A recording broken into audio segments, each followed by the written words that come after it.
in the fullness of time. Thank you.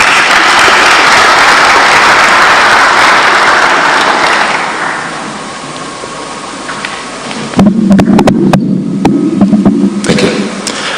Now to the immediate and extended family of our departed brother, Mr.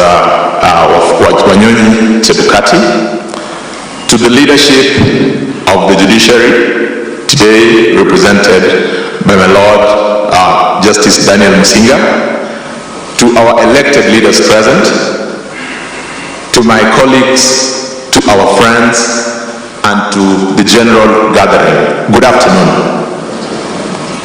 Thank you. My name is Gumbo. It is always very difficult to fit into a session when Professor Gidu Muigai has given a very eloquent representation of who our chairman is or was. But Ma'am,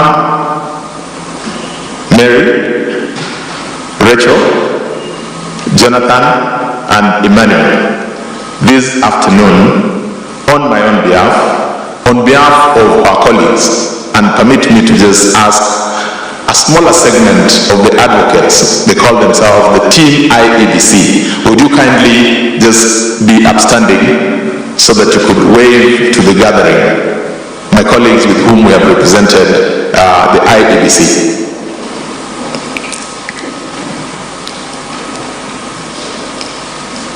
Thank you. You may be seated. So, Ma'am, and to the immediate family, on behalf of this team, may you accept our most sincere condolences. We appreciate the embrace that you and our chairman gave to us as a team. We actually have become part of your family. We shall continue being with you. We shall be together in this journey, and even in the days to come after the journey.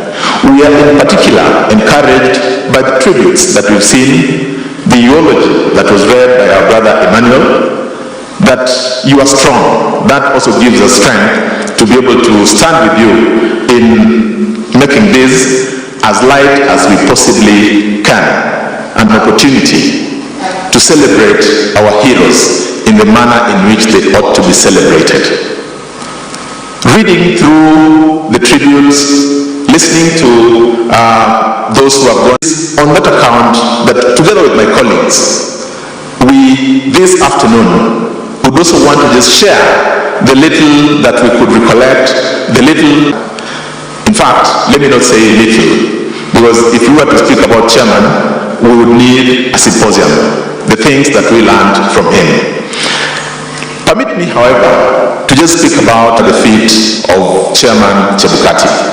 Commitment in the face of adversity, commitment when a host majority in any setting would rather let the situation be.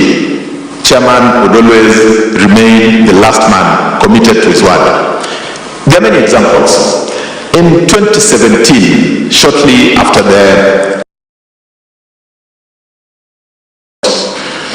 we went into the fresh presidential election.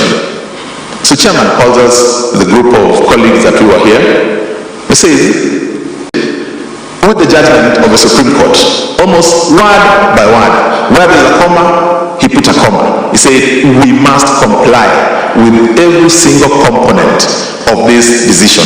And indeed, when we did that, the elections subsequent to that were upheld by the same court. In 2022, it was an even more tumultuous moment.